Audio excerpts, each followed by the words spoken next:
안녕하세요. 시댁 식구들이랑 입에 거품 물고 싸우는 사연들이 넘실거리는 이곳에 오늘 전 조금 특별한 인연을 소개하고자 이렇게 글을 쓰게 됐습니다. 결혼을 하고 나서도 시부모님과 진짜 부모 자식처럼 가까이 지내는 며느리가 있을까요?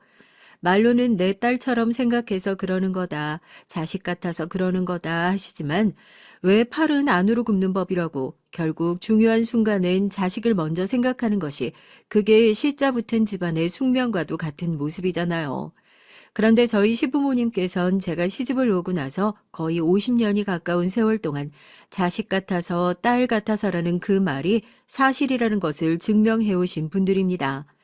두 분이 모두 세상을 떠나시면서 제게 주신 특별한 선물을 자랑도 해보고요. 곧 있으면 시부모님의 기일이 돌아오는데 오늘따라 이 넓은 세상 아래서 시부모님까지 제 곁을 떠나시고 나니 정말 마음이 공허하고 외롭다는 생각이 문득 드네요. 혼자 남은 며느리가 이렇게 외로워하실 걸 마지막까지 걱정하셨던 시아버지의 얼굴이 어찌나 아른거리는지요. 우리가 부모 자식 인연으로 만났으면 얼마나 좋았을지. 그래도 아가, 너 시집 오고 난 이후로 우린 한 번도 너 며느리로 생각해 본 적 없다. 하나밖에 없는 우리 딸이라 생각했어. 네가 우리한테 잘했던 거, 우리 그거 죽어도 평생 안 잊지 마. 아파서 눈꺼풀 들어 올릴 힘도 없으신 아버님이 제 손 꼭 붙잡고 더듬더듬 얘기하시면서 제 손에 꼭 쥐어주었던 열쇠. 그 열쇠가 결국 시댁에서 절 살아남게 한 탈출구가 될 줄 몰랐습니다. 시부모님께 감사한 마음을 가득 담아 오늘의 사연 한번 시작해 보려고 해요. 여러분은 부모님이란 단어를 들으면 어떤 느낌이 가장 먼저 떠오르시나요? 따뜻한 느낌을 떠오르시는 분들도 있을 거고, 엄했던 부모님을 떠올리면서 무서워하시는 분들도 있을 거고요. 어렸을 때 부모님과 함께했던 소중한 추억 하나만 있어도 그거 가지고 어른이 되어서도 평생 힘을 내어 살아갈 수 있는 그런 인생의 원동력이 될 수 있잖아요. 그래서 그랬나 봅니다. 저는 한 살 한 살 나이를 먹는 게 남들보다 참 힘들었어요. 저한텐 그 인생의 원동력이 되어주실 부모님이라는 존재가 곁에 계시지 않았거든요. 아이고, 우리 강아지 왜 여기까지 나와 있어? 얼른 들어가 저녁 먹자. 할머니가 오늘은 우리 강아지 좋아하는 반찬 해줄 테니까 된장 넣고 시래기 지져가지고 얼른 밥 먹자. 시장에서 야채를 팔던 할머니, 어렸을 때부터 제 곁에 있는 유일한 가족이라곤 오로지 할머니뿐이셨습니다. 어쩌다가 이렇게 기구한 가족 관계를 갖게 되었냐고요? 너무 어렸을 적 사고로 돌아가신 부모님이셔서 저 역시도 사고나 다른 얘기들에 대한 자세한 내막은 다 알지 못하지만 몇 가지 사실은 정확하게 알고 있어요. 어머니와 아버지가 결혼을 하실 때 집안의 극심한 반대에 부딪히고 있었다는 것. 그리고 그 반대를 무릅쓰고 결국 가족의 허락을 받지 않고 저를 가지게 되어 고향과는 멀리 떨어진 곳에 살림을 차리셨다는 것. 그리고 제가 3살이 되었을 때 함께 탄 차에서 큰 사고가 났었다는 것. 마지막까지 저를 살리기 위해 제 왼쪽 오른쪽에 앉아 계시던 어머니와 아버지가 의식을 놓기 직전까지 저를 꼭 끌어안고 있었다는 것까지요. 외가 쪽과는 연락도 안 되는 상황이었고 사고 소식을 듣고 찾아온 할머니와 할아버지 역시 병원에 도착하니 아들은 이미 세상을 떠났지 자식이라고는 덜렁 저 하나 남겨놨는데 얼마나 원망스러우셨겠습니까. 고아원이든 어디든 보내버리라고 병원비 수납도 제대로 해주지 않고 그렇게 떠나버리셨는데 그때 제가 고아원으로 가지 않도록 챙겨주셨던 분이 바로 지금의 할머니세요. 왜 옛날엔 본처를 두고도 아들을 못 낳는다는 이유로 첩을 집에 들이는 일이 흔했었잖아요. 작은 할머니 역시 그렇게 들어온 첩이었고 집 안에 첩이 들어오자마자 본처로 있던 할머니가 아버지를 임신하는 바람에 집에서는 거의 찬밥 신세, 식모나 다름없는 존재로 전락해서 오도 가도 못하고 있었던 상황이었죠. 아이고, 이 어린 것을 어쩜 좋아. 예, 너도 나도 오갈 데 없는 신세인 건 마찬가지니까 우리 둘이 나가서 살아보자. 서로 의지하면서 살면 뭐래도 방법 나오지 않겠어. 그렇게 작은 할머니가 절 걷어주시고 안 그래도 눈엣 가시였던 두 사람이 손잡고 나가서 산다고 하니 할머니와 할아버지도 옳다구나 하고 나가라고 등을 떠미셨겠죠. 그래도 그렇게 나오면서 둘이서 같이 살 방 한 칸이라도 얻을 수 있어서 참 다행이라고 입버릇처럼 매번 말씀하셨어요. 저도 그때 만약 할머니께서 절 맡아주시지 않았다면 아마 어디 고아원을 전전하면서 지금보다 더 어려운 어린 시절을 겪지 않았을까. 아마 이런 사연을 쓸 생각도 하지 못했을 정도로 힘들게 살지 않았을까. 그런 생각을 해서 할머니께는 늘 감사한 마음뿐입니다. 할머니께선 밭을 빌려서 농사를 짓고 시장에 나가서 채소를 파는 것이 주된 일이셨고 때에 따라서 남의 집 일을 가서 봐주시기도 했고 어린 손녀딸을 부족함 없이 키우기 위해 어떤 일을 하는 것도 마다하지 않으시는 그런 분이셨습니다. 가뜩이나 나이도 많으신데 저렇게 일을 하다가 혹시 쓰러지지 않을까 늘 조마조마하면서 어렸을 때부터 할머니가 집으로 돌아오는 길목에 마중 나가 있는 것이 습관이 됐죠. 높은 언덕을 지나서 해가 어둑어둑해질 때쯤에 할머니가 집으로 들어오는 모습을 보면 그제서야 아, 오늘도 별탈 없이 하루가 잘 지나갔구나 하고 안심을 하는 거죠. 번듯한 생활은 아니었지만 그 생활마저 깨져버리면 견딜 수가 없을 만큼 힘들 것 같았으니 할머니가 오래 행복하게 사셨으면 좋겠다는 생각뿐이었습니다. 할머니, 이제 나가서 야채 파는 거라도 그만하면 안 돼? 요즘 몸도 안 좋은데 그러다가 진짜 쓰러지시기라도 하면 어쩌려고 그래. 나 어차피 대학 진학할 생각 없어. 고등학교 졸업하고 나선 바로 취업해서 일 시작할 거야. 그때 되면 기숙사 들어가서 생활해야 되는데 그럼 할머니 어디 아프다고 할 때 바로바로 와볼 수도 없잖아. 생활비는 내가 보탤 테니까 지금부터라도 조금씩 일 좀 줄여봐요. 응? 손녀딸이 남들처럼 대학을 가길 간절히 바라셨던 할머니지만 하루 종일 굽은 허리 피지도 못하고 주먹으로 통통 두드려가면서 일을 하시는 할머니가 얼마나 힘드신지 뻔히 알면서 그렇게 번 돈으로 대학을 간다는 것이 저에게 얼마나 사치스러운 일처럼 느껴지는지요. 참 내내 사는 게 그랬습니다. 남들한텐 일상적인 일이요. 저한테는 그렇게 사치스럽게 느껴질 수가 없었어요. 친구가 학교에 와서 어제 가족들이랑 같이 외식을 했다고 자랑을 하는 거며 아버지가 사주셨다고 생일 선물을 자랑하는 것, 어머니랑 말다툼을 했다고 하소연하는 것, 전 살면서 한번 느껴볼 수도 누려볼 수도 없는 것들을 이렇게 당연하게 받아들이고 있구나. 그걸 깨달았을 때 상실감이 얼마나 컸는지요. 할머니는 밖에 나가 열심히 고생하시는데 난 고작 그런 것들을 가지고 남들을 질투하고 시샘한다는 것이 부끄럽게 느껴지기도 했습니다. 그때부터 더 내 속에 있는 감정들을 더 안 꺼내고 살았던 것 같아요. 그런 부끄러운 생각이 들어도 내가 지금 이런 생각을 할 때가 아니다 하고 숨기기에 바빴고요. 할머니가 항상 우리 강아지는 요즘 힘든 거 없나 하고 물어보실 때마다 저도 여느 손녀딸처럼 할머니의 주름진 목을 꼭 끌어안고 난 요즘 이게 힘드네 저게 힘드네 어리광도 부리고 싶고 투정도 부리고 싶었지만 그런 것들을 속으로만 꾹 눌러 삼켰습니다. 사실 공부를 하는 것도 너무 힘들고 얼굴 한번 본 적 없는 부모님에 대한 기억이 나한테도 있었으면 싶고 남들 다 가는 대학교 그거 나도 가고 싶다고 그런 얘기를 어떻게 할머니에게 하겠어요. 들어줄 수도 없고 들어봤자 속만 상하는 소리라며 그냥 나 혼자 상하고 말자 하면서 입술을 꾹 말고 속으로만 삭히고 마는 거죠. 그렇게 고등학교를 졸업한 직후엔 대학 진학을 하지 않고 바로 공장으로 취업을 했어요. 그때 제 목표는 어떻게든지 하루빨리 돈을 모아서 할머니와 둘이서 여유롭게 행복하게 사는 것이었고, 당장 할머니 곁에서 돌봐줄 사람이 필요하다는 것을 알면서도 내가 빨리 돈을 모아서 그때 같이 붙어 있으면 되지라는 생각으로 기숙사에 들어가게 됐어요.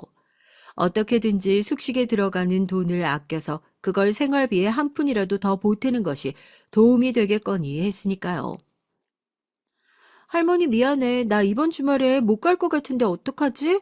이번 주말에 특근을 하면 야간 근무에는 추가 수당을 더 준다고 하셔서 대신에 다음 주말엔 내가 정말 특근 있다고 해도 일 절대로 안 잡고 무조건 집으로 갈게. 다음 주에는 우리 고기 먹어요. 맨날 구워 먹는 돼지고기 말고 할머니 좋아하는 소고기 먹자. 내가 사갈게. 우리 할머니 건강해야 되니까 내가 한우를 사가야겠다. 사람들이 다 저한테 그랬다니까요. 왜 그렇게 악바리처럼 일하냐고요. 저랑 같이 일하시는 여사님 중에 한 분이 그러시더라고요. 뭐 소녀가장 그런 거냐고. 가난한 사람은 뭐 행동에서 티가 나는 건가 싶었는데 어떻게 아셨냐 물어보니까 남들은 힘들어서 다 못하겠다 손 내두르는 특근도 연달아서 하겠다고 손 번쩍번쩍 들고 집에 어마어마한 빚이 있거나 먹여 살려야 할 식솔들이 많거나 둘 중에 하나겠거니 생각을 했답니다. 젊었을 때야 몸 튼튼하니까 그렇게 일 열심히 하는 거 좋은데 그래도 가족들 많이 챙겨. 얼굴 볼 수 있을 때 많이 봐두고 건강이란 가족은 한 번 이루면 돌아올 수도 없는 것들이야. 내가 너무 어리고 예뻐서 해주는 얘기야. 나라고 그럴 때 없었겠어. 이 나이 먹고 나서 그거 두 개 다 잃어보고 나니까 내가 그때 왜 그렇게 앞만 보고 달렸나 후회가 돼서 해주는 얘기지. 내 말 무슨 뜻인지 알겠지? 너무 고생만 하니까 안쓰러워서 그래. 그렇게 걱정 어린 얘기도 참 많이 들었어요. 그때 그 말이 참 와닿더라고요. 요즘 들어 할머니 건강이 부쩍 안 좋아진 것 같고 전화할 때 목소리를 들어보면 기운이 없는 것 같기도 한데 괜히 특근을 한다고 나섰나 그러지 말고 하루라도 더 빨리 집에 가볼 걸 그랬나 하고 후회가 되기도 했어요. 인생의 법칙이란 게 원래 늘 그런 법이잖아요. 보물이 묻혀 있다고 해서 삽으로 열심히 땅을 파면 내가 꼭 지쳐서 삽을 내던지고 돌아간 그 자리에서 딱 한 삽만 더 파면 될 자리에 보물이 있는 법이고 이런 일이 생기지 않을까 불안해하다 보면 기가 막히게 그 불안이 약속이라도 한 것처럼 창문을 넘어오는 그런 게 인생이 아닐까요? 네? 어디라고요? 병원이요? 병원에서 왜 저한테, 네, 저희 할머니인데. 매일같이 꼬박꼬박 할머니에게 잘 지내고 있다고 다음 주가 되면 뒤도 안 돌아보고 집으로 달려갈 테니 조금만 기다리시라고 고작 돈 몇 푼 벌겠다고 얼굴 못 보러 갔다는 게 미안해서 연락을 했던 게 엊그제 같은데 갑자기 병원에서 걸려온 전화에 전 그 자리에 못이라도 박아놓은 것처럼 우뚝 멈춰 설 수밖에 없었어요. 할머니가 돌아가셨다는 소식이었습니다. 전 정말 몰랐어요. 이미 암이 꽤나 많이 진행되어 있던 상태였대요. 하나밖에 없는 손녀가 하던 일도 다 내팽개치고 빚까지 내서라도 본인 간호를 할까봐 그게 무서워서 할머니 끝까지 투병 사실을 얘기하지 못하고 혼자 떠날 준비를 하고 계셨던 걸까요? 왜 말라가는 할머니를 보면서 그냥 나이 드신 어른들이 의뢰 그렇듯이 입맛이 없으신가 보다. 맛있는 걸 사다 드려야겠다. 전 이렇게밖에 생각하지 못했을까요? 그 돈이 뭐라고요? 결국 할머니랑 행복하게 살기 위해서 악착같이 벌었던 그 돈 때문에 평생 제 곁을 지켜주셨던 할머니의 임종조차 지키지 못한 못난 손녀딸이 됐다는 사실에 그대로 무너질 수밖에 없었습니다. 주임님, 괜찮아요? 아니, 무슨 일 있는 거예요? 울지 말고 얘기해봐요. 무슨 일이에요? 그때 정말 기적처럼 제 인생에 나타났던 것이 남편이었어요. 그 전까진 그냥 같은 회사에서 일을 하는 회사 동료, 밥을 먹을 때 오며 가며 얼굴 몇 번 마주친 게 전부인 그냥 얼굴만 아는 사람 정도였던 딱 그 정도의 사이였죠. 할머니 소식을 듣고 바닥에 주저앉아서 펑펑 눈물을 쏟는 저에게 가장 먼저 달려왔던 것이 남편이었습니다. 무슨 일이 있는 거냐고 묻는 남편의 다정한 목소리에 저도 모르게 펑펑 울면서 할머니가 돌아가셨는데 어떻게 해야 할지 모르겠다고 하소연하듯이 얘기를 했던 것 같아요. 남편은 걱정하지 말고 우선 할머니 계신 곳으로 가자면서 회사에 저 대신 얘기를 해주고 휴가를 쓰는 것도 도와주고 본인의 연차까지 쓰면서 몇 시간이 걸리는 거리를 차로 운전해서 함께 달려가 주었죠. 나도 할머니 돌아가셨을 때 옆에 같이 못 있어 드렸거든요. 그게 정말 죄송스럽더라고요. 얘기 들어보니까 부모님도 안 계시고 할머니 손에 컸다면서요. 내가 할머니 돌아가셨을 때 속상했던 거랑은 비교도 안 될 정도로 지금 마음이 안 좋을 텐데 얼마나 힘들겠어요. 이런 거라도 옆에서 도와줘야지. 눈 좀 붙여요. 장례 절차가 그렇게 간단한 게 아니라서 지금부터 잠도 제대로 못 자고 손님도 맞아야 하고 정신 없을 테니까.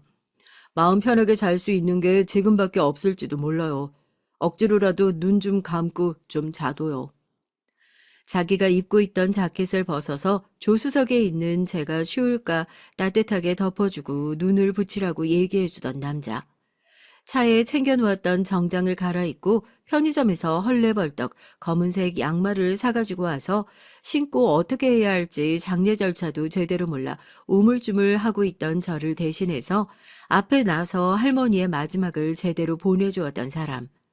남편이 없었다면 그 모든 것들이 저에게 또다시 어려운 일상처럼 다가왔을지도 모릅니다. 가족보다 더 가족처럼 그렇게 자기 휴가까지 반납해가면서 저를 도와주는 것이 좀 정신이 돌아오고 나니까 얼마나 고마웠는지 모르겠어요. 왜 이렇게까지 저를 도와주시냐, 고마워서 뭘 어떻게 해드려야 할지 모르겠다 얘기를 하니 그냥 밥 잘 먹고 하루라도 빨리 힘내서 잘 살면 된다. 머쓱하게 웃던 게 엊그제 있었던 일처럼 생생하게 떠오릅니다. 그때부터 남편과 엄청나게 가까워졌던 것 같아요. 그렇게 힘든 일이 있을 때 유일하게 옆에 있어 주었던 사람이라는 사실 하나만으로도 사실 가까워질 수 있는 이유는 충분하게 있었지만 그때 겪어봐서 알고 있었지만 남편은 정말 진국인 사람이었거든요. 비단 저뿐만 아니라 회사에서 짧게라도 스쳐 지나간 인연들에 대해서 힘든 일이 생기면 그냥 지나치는 법이 없더라고요. 어떤 식으로든 본인이 나서서 도움을 주려고 하고 또 바라는 건 없는 그런 사람이요. 자연스럽게 마음이 갔고 할머니가 떠난 이후로 외로운 마음을 남편이 옆에 있어주면서 많이 달래주었던 것 같고요. 이 사람도 나에게 영 마음이 없는 건 아니구나 어느 정도 확신이 들었을 때 제가 먼저 마음을 고백했어요. 진지하게 만나봤으면 좋겠다고요. 자기가 먼저 얘기를 하는 게 맞는데 제가 괜찮아지기만을 기다리고 있었다면서 대답보다 먼저 제 마음이 이제는 조금 괜찮아졌냐 물어봤던 그 정도로 괜찮은 사람이에요. 내가 인생에서 이 사람보다 더 좋은 사람을 다시 만날 수 있을까 하는 그런 말도 안 되는 걱정이 들 정도로요. 마음 한편으론 이 좋은 사람을 내 인생에서 절대로 놓치면 안 되겠다는 생각을 하면서도 내가 정말 이 사람 옆에 있는 것이 맞나, 이 사람에게 어울리는 사람이라고 할 수 있을까, 마음이 깊어지면서 그런 고민이 들었던 것 같아요. 가족에게 넘치는 사랑을 받고 자란 것처럼 보이는 사람인데 그런 사람이 과연 단편적으로 알고 있는 내 과거를 다 감싸 안아줄까 싶고 이 사람이 설령 그런 내 집안 환경을 감싸 안아준다고 해서 그게 이 사람의 가족도 그럴 거라는 보장이 있는 건 아니잖아요. 그러니 현실적인 반대에 부딪히면 그때는 어떻게 해야 하지 싶고요. 그런 고민이 깊어질 때쯤 남편이 먼저 결혼 얘기를 꺼냈습니다. 당신도 어느 정도 마음을 추스르고 했으면 이제 슬슬 부모님께 인사도 드리고 결혼 얘기에 대해서 상의를 좀 해봤으면 좋겠다고 하고요. 너무 좋다고 고맙다고 인사를 해야 하는데 차마 입이 떨어지질 않더라고요. 당신도 우리 집안 환경에 대해서 잘 알고 있잖아요. 나 고아나 마찬가지예요. 누가 그러던데 내가 만약 남자였으면 아마 군대도 안 갔을 거라고요. 어린 나이에 부모님 두 분 다 사고로 돌아가시고 할머니도 친할머니 아니에요. 작은 할머니죠. 우리 둘 다 집에서 거의 쫓겨나다시피 해서 나온 거고요. 그런 할머니마저 지금은 제 곁에 없어요. 당신이 아무리 좋다고 해도 이렇게 의지할 곳 하나 없는 사람이 가족이 된다는 거 좋다고 할 사람이 누가 있을까요? 아무리 좋은 분들이라고 해도 이거 이해해 주실 것 같아요? 아니요. 전 절대 이해 못 해 주실 것 같아요. 이해 못 해 주신다고 해도 할 말 없고요. 남편은 그런 저를 말없이 안아주면서 한참을 제 등을 다독여 줬습니다. 다 크고 따뜻한 손길에 왜 그렇게 눈물이 나던지요. 어떻게든지 떽떽거리고 정 떨어지는 소리만 골라 하면서 남편과의 사이를 정리할 생각이었는데 막상 품 안에 안기고 나니까 머리가 새하얗게 변하고 아무런 생각이 들지 않더라고요. 살면서 그렇게 불안감에 떨어보지 않았던 순간은 그때가 처음인 것 같아요. 그것도 남의 품속에서 그런 기분을 느끼게 될 줄이야. 우리 부모님, 당신만큼 힘들게 살아왔던 분이고 내가 아는 분들은 절대 그런 이유만으로 당신 싫다고 하실 분들도 아니야. 내가 장담할게. 당신이 가족 때문에 외로움 느꼈던 것들 살면서 이제 다시는 같은 이유로 외롭게 만들지 않을게. 약속할게. 오히려 절 안심시키고 설득하는 남편의 말에 그렇게 용기를 내어 결혼 허락을 받기 위해 시댁으로 갔습니다. 시댁으로 인사를 가고 나서야 알겠더라고요. 남편이 한 얘기가 무슨 뜻이었는지, 어떻게 해서 이런 사람이 나왔는지요. 잔뜩 얼어있고 긴장을 한 저를 보시고 어떤 말을 하실까 내심 걱정하고 안절부절 못해하며 인사를 갔었는데 처음 본 저를 보자마자 시부모님께서 하신 행동은 대뜸 제가 손에 들고 있는 짐들을 건네받고 저를 끌어안는 거였으니까요. 얘기 들었어요. 세상에 실제로 보니까 이렇게 작고 어린데 얼마나 힘들었을 거야, 응? 그동안 얼마나 힘들었을 거야. 시어머니는 제 얘기를 들었다면서 마치 본인의 일인 것처럼 눈물을 글썽이셨고 시아버지도 옆에서 저를 다독이시기 바빴습니다. 무슨 이런 집구석에 귀하게 키운 내 아들을 주냐. 듣기 힘든 소리가 금방이라도 쏟아질 거라고 생각했던 것과는 달리 분위기가 어찌나 화기애애했는지 몰라요. 돌부처 같고 로봇 같던 아들이 저를 만나서 성격이 많이 밝아졌다. 제 덕분에 아들과 사이가 가까워진 것 같아서 너무 고맙다. 저희 시부모님이 저한테 늘 달고 사시는 소리가 그거였거든요. 고맙다요. 사소한 게 있어도 다 제 덕으로 돌리고 저한테 고마움을 아끼지 않고 표시하셨던 분들이었죠. 잔뜩 긴장을 하고 찾아갔던 것과 달리 살면서 그런 환대를 받아본 적이 처음이라 너무 당황스러울 정도였다니까요. 결혼 허락은 무슨요. 그 자리는 그냥 어떻게 하면 가족도 없는 제가 결혼식장에서 상처받지 않고 오롯이 축하만 받는 자리가 될 수 있을까 의논하는 자리에 더 가까웠다고 해야 맞겠네요. 아들이라고 하나 있는데 그래도 손님들 다 부르고 제대로 된 결혼식을 하고 싶지 않으실까 싶어 거기까지는 저를 배려해 주시지 않아도 된다 손사리를 쳤지만 시부모님께선 결혼식장이든 결혼 생활이든 제 마음이 항상 우선이니까 그것부터 신경 써라 그리 말씀을 해 주셨던 분들이었습니다. 그렇게 화기애애한 자리가 끝나고 나서 집으로 돌아가는 길에 남편에게서 충격적인 얘기를 하나 듣게 됐어요. 외동 아들인 줄 알았던 남편 밑으로 사실은 동생이 둘이나 더 있다고 하더라고요. 한 번도 동생에 대한 얘기를 꺼낸 적이 없었고 인사를 올 때도 동생들이라고는 코빼기도 비추지 않았던 터라서 이게 갑자기 무슨 소린가 싶어 놀랐는데 누구보다 애틋해 보였던 남편과 어머님의 관계 사실은 친어머니가 아니랍니다. 남편이 어렸을 때 시부모님이 재혼을 하신 거라고요. 당신이 우리 집을 너무 완벽하다 생각하고 바라봐줘서 나도 민망하긴 한데 사실 내 밑으로 동생이 둘이나 더 있어. 우리 어머니가 재혼하시면서 데리고 왔던 동생들이야. 나의 어머니가 데리고 왔든 아버지랑 재혼을 하고 낳았든 똑같이 예쁜 동생들이란 사실은 매 한 가지 변함없이 똑같지만 동생들은 그게 아닌가 봐. 어렸을 때부터 우리 집을 계속 불편하게만 생각하더라고. 동생들이 집에 왕래를 끊고 산 지는 10년도 더 넘은 것 같아. 어머니가 매달 생활비 명목으로 돈을 계속 보내주고 계시는 것 같은데 나도 진작에 말했어야 했는데 우리 집안도 그렇게 꽤 사연 없이 괜찮은 집은 아니지? 당신이 오히려 콩가루라고 이제 와서 결혼 반대할까 싶어. 내가 무서운데.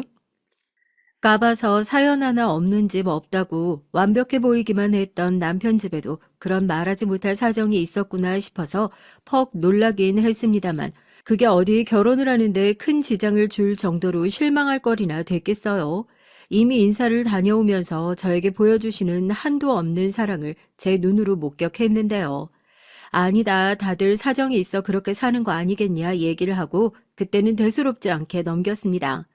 집에 왕래를 끊고 산지 10년이 넘었다고 하니까 결혼식 때도 얼굴 한번 뵙기는 어렵겠구나. 그냥 그런 생각이나 하고 말았었죠. 그렇게 남편과 결혼을 하고 저도 시댁의 일원이 됐습니다. 얼마나 기뻤는지 모르겠어요. 저는 늘 부모님에게 받는 사랑이 궁금하고 굶주려 있는 사람이라 생각했습니다. 다른 그 어떤 누군가에게 분에 넘치는 사랑을 받아도 비교할 수 있는 무한한 부모의 사랑이 부재했던 사람이었기에 그렇게 늘 채워지지 않는 서러움 같은 것이 존재하는 사람이었고요. 그렇게 감히 말씀드리지만 시부모님을 만나면서 그런 걱정은 모두 날아갔어요. 평생 받을 사랑을 시댁에서 다 받았던 것 같습니다. 단순히 잘해주시는 정도가 아니었어요. 어머님, 이게 다 뭐예요? 그냥 오늘 저녁에 같이 식사만 하자고 그러셨잖아요. 넌 왜 생일인 걸 엄마한테 미리 말도 안 하고, 얘한테 들어서 혹시라도 나중에 챙겼으면 얼마나 서운할 뻔했어. 네가 서운한 게 아니라 엄마가 서운할 뻔했다. 생일상 차리는데 품 많이 들어가는 것도 아니고 평소 차리는 것보다 신경만 조금 더 쓰면 될 일인데 그러지 말어. 앞으로 우리 아가 생일은 이 엄마가 챙겨줄 테니까. 제가 생일을 한 번도 제대로 챙겨본 적이 없어요. 할머니랑 같이 살 때도 그랬고 본격적으로 사회생활을 시작하고 난 이후에도 그랬고요.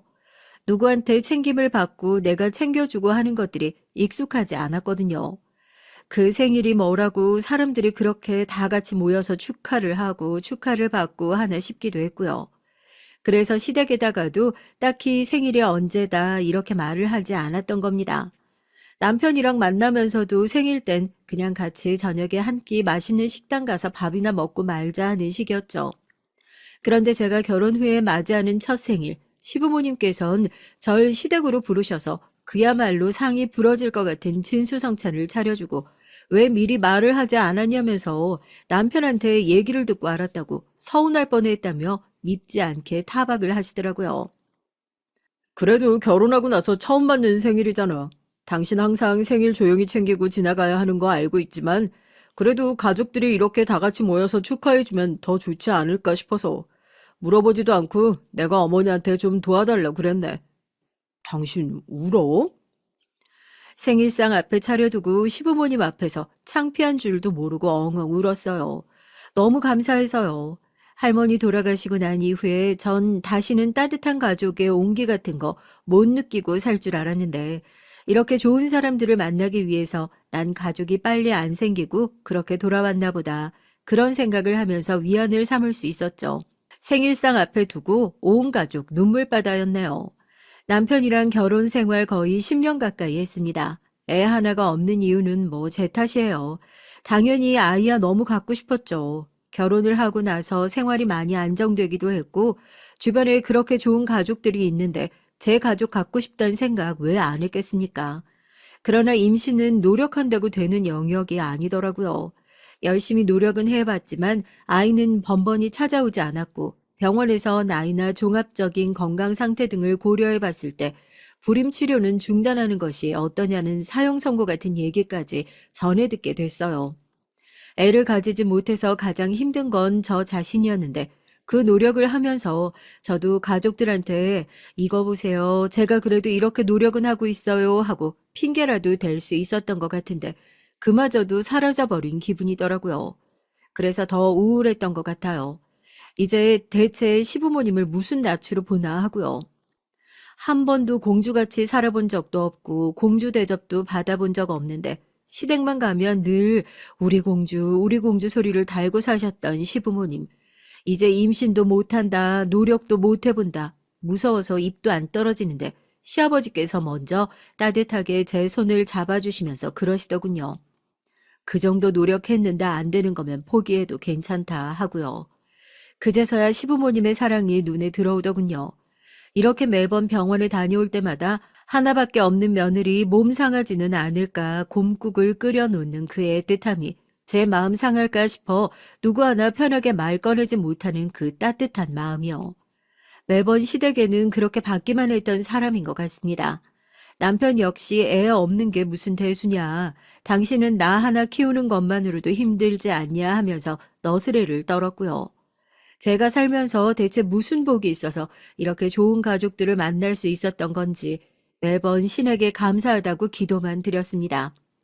먼저 가신 할머니가 혼자 남은 손녀딸이 걱정되어 이렇게 좋은 식구들을 붙여준 것이 아닌가 싶어 자기 전에 눈을 감고 넌지시 할머니에게 고맙다는 인사를 건네보았던 적도 있었고요.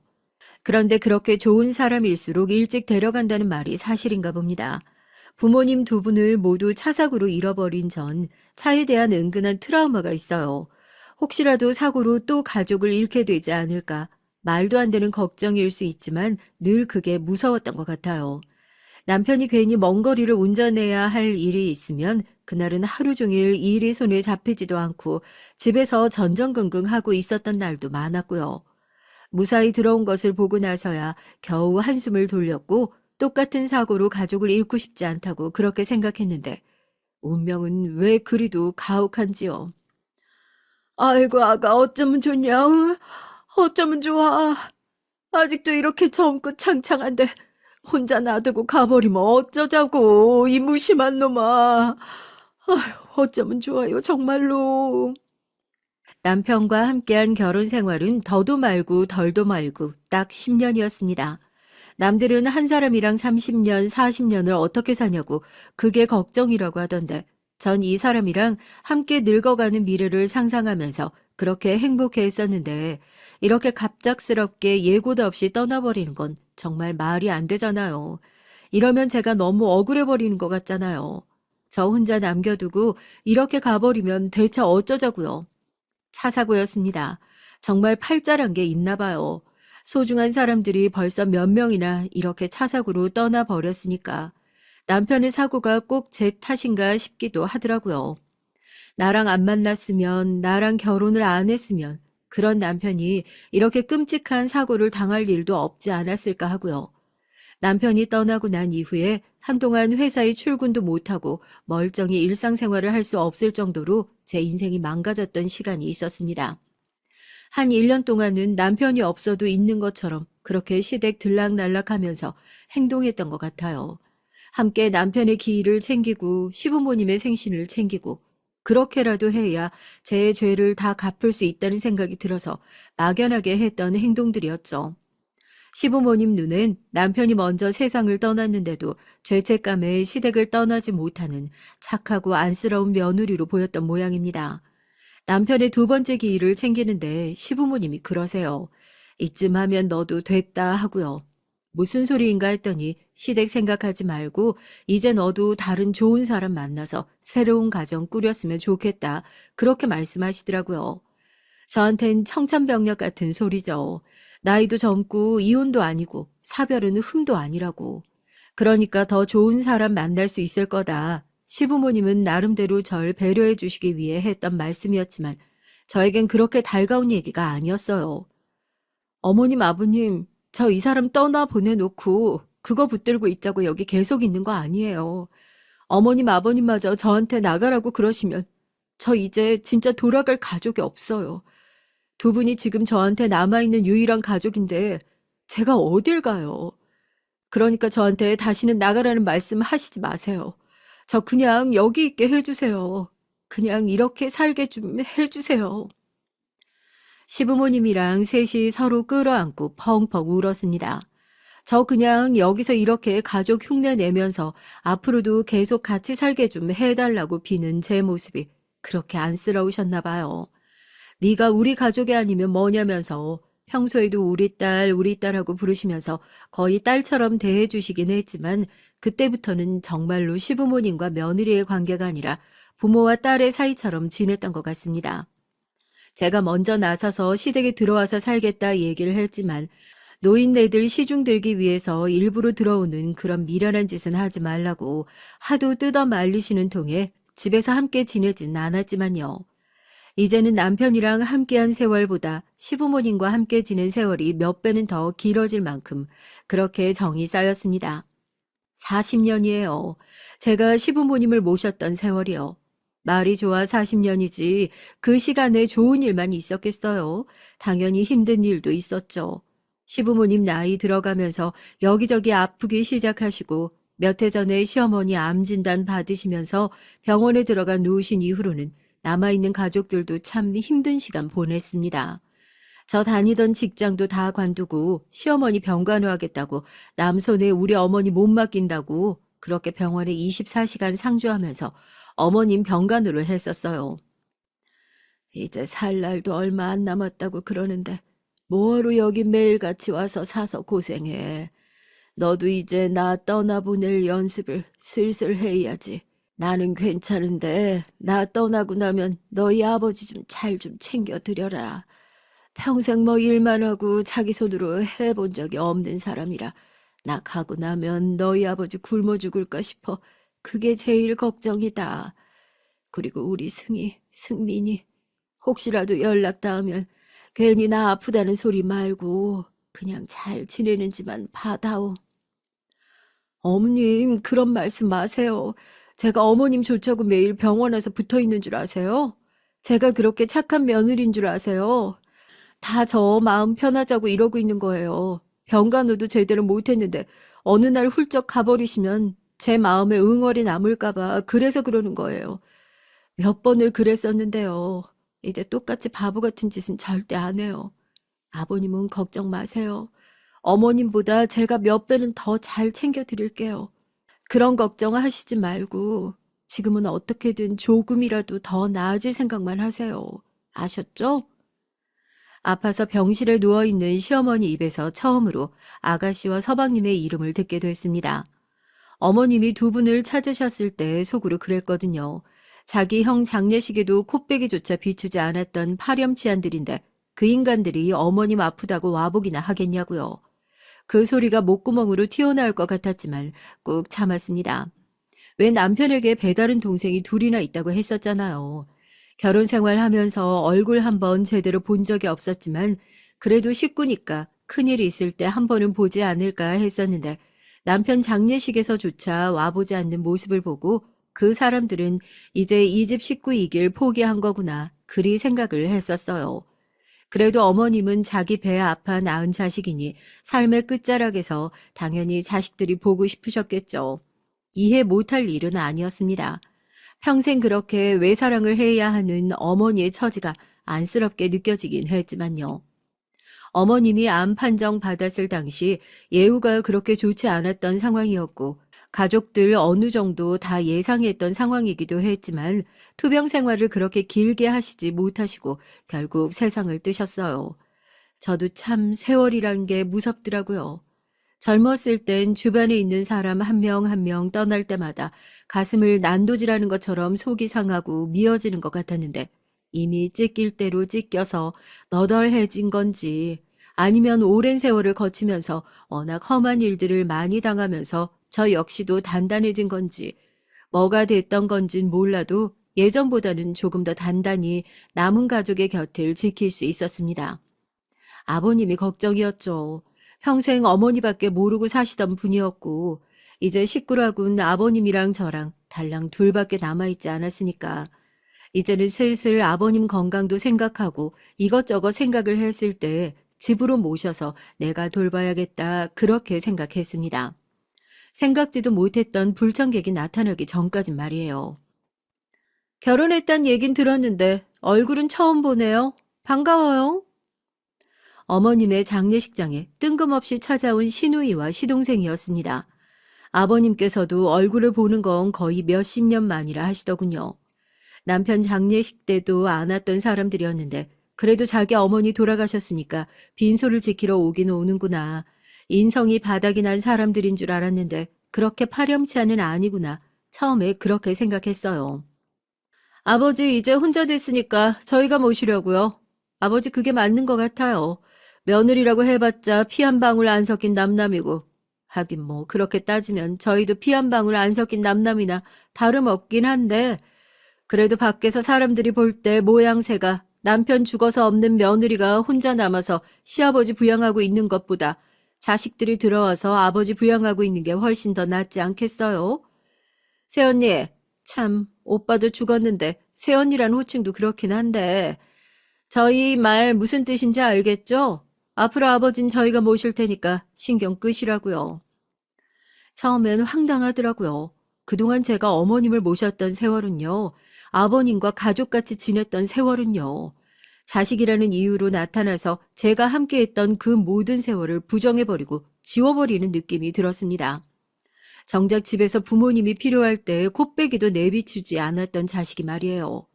아버님도 혼자 살았으면 살았지 너네 봉양 안 바란다고 극구 반대했지만 시누이와 시동생은 거의 막무가내로 밀고 아버님 집으로 들어갔습니다. 이게 다 계획된 일이라는 것 저희는 내동 모르고 있었어요. 그땐 그냥 부모님을 뺏긴 것 같은 기분이었죠. 제 남편 제사상에 어머님 제사상에 밥 한 그릇 떠서 올려보지도 않았던 사람들이 갑자기 나타나서 왜 가족 행세를 하나 했는데 어머니가 떠나신 이후에 아버지 건강이 급격히 안 좋아지시고 병원에 입원하고 나서야 뒤늦게 그 이유를 알았습니다. 바로 유산 때문이었죠. 어머니가 돌아가셨다는 소식에 부랴부랴 자기들한테 떨어질 유산을 계산해보고 아버지가 돌아가시고 나면 자연스럽게 저희 남편도 없겠다, 호적에 올라가 있는 본인들 차지가 될 것이라고 생각을 했나 봅니다. 제가 그걸 어떻게 알았냐고요? 아버님이 병원으로 쓰러지셔서 병원에 실려가셨다는 소식을 듣자마자 깜짝 놀라 병원으로 달려갔지만 가족 외에 출입이 불가능하다는, 병원에서도 최대한 방문자랑 접촉을 피하라고 했다면서 저를 가족이 아닌 방문자 취급을 하는 두 남매의 태도 때문이었습니다. 여태까지 시아버지를 옆에서 모셨던 건 저였는데 기가 막혔죠.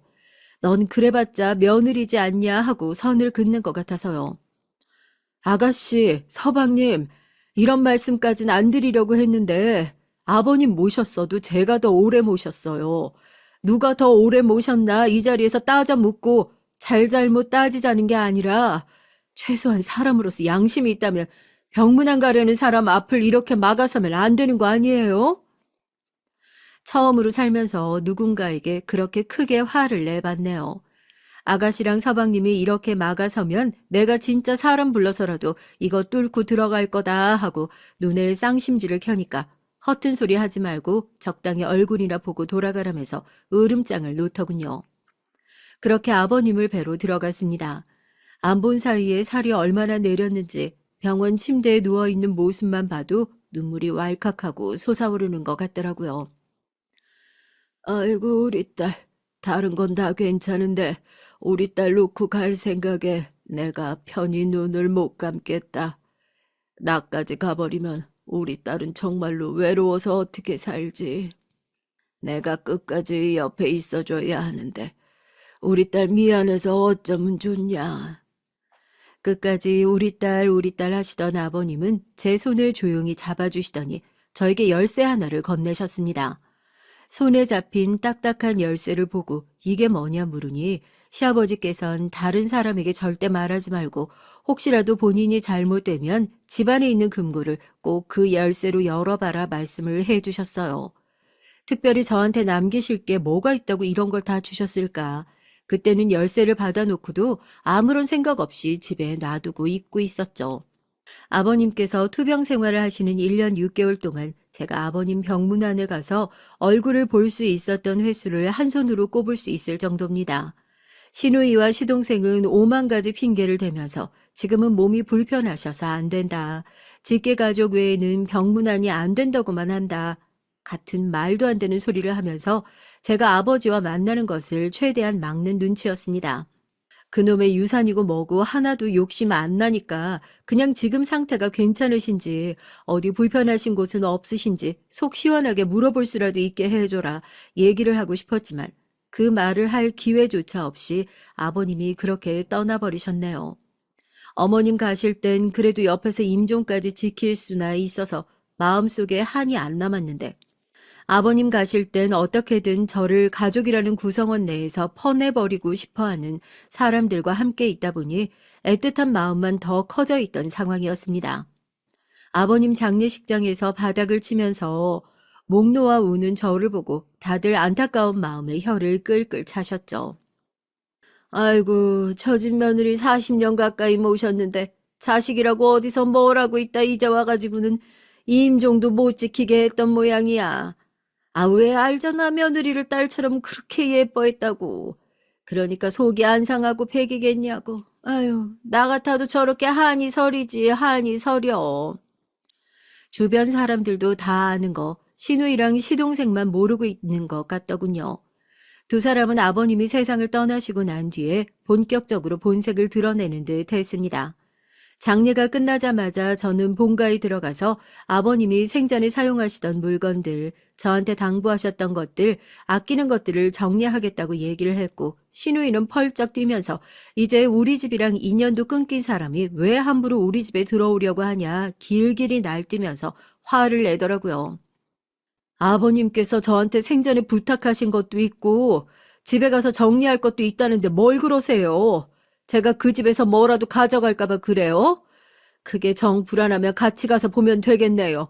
내가 왜 이 집 식구가 아니에요? 남편이랑 사별했다고 해서 며느리가 며느리 아닌 게 돼요? 어머님 임종 지켰던 것도 나고 아버님 여태 모셨던 것도 나예요. 거봐, 내가 뭘 했어. 이 여자 아버지 돌아가시고 나니까 이제 와서 본색 드러내네. 아무리 그래봤자 며느리한테 돌아갈 수 있는 재산 한 푼도 없으니까 꿈도 꾸지 마. 노인네 뭐나 제대로 남겨놓고 갔으려나 모르겠네. 결국 그게 목적이었던 거야? 돈 때문에 임종도 못 지키게 하고 그렇게 파렴치하게 굴었던 거냐고. 이 배은망덕한 인간들아, 니네가 그러고도 자식이니? 사람이야? 그렇게 아버님의 유류품들을 정리하기 위해서 셋이 함께 본가로 들어갔습니다. 제가 집에서 뭐 감나가는 거라도 훔쳐갈까 싶어 찰싹부터 감시를 하더라고요. 그때 왜 갑자기 아버님이 생전에 마지막으로 저에게 건네주셨던 그 열쇠가 퍼뜩 생각이 나던지요.